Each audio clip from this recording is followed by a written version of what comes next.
makrub ke Allah subhanahu wa ta'ala. Kedengar-dengarkan aranjeun duaan. Aya ungkapan Rasulullah, nasihat anu istimewa luar biasa. Saur Rasulullah sallallahu alaihi wasallam,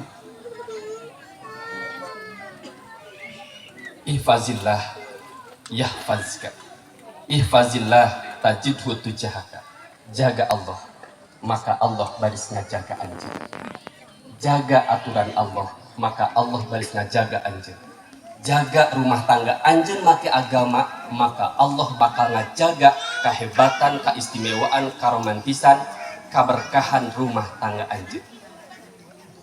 Ieu teh ungkapan janji anu pasti moal mungkin Allah sulaya kana janji.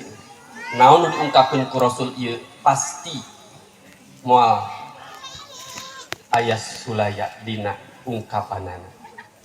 Lamun anjeun kulawarga hayang dijaga, diraksa ku Allah, jaga aturan Allah, jaga keimanan aranjeun duaan, jaga keikhlasan dina ibadah aranjeun duaan, yakin Allah bakal ngajaga anjeun.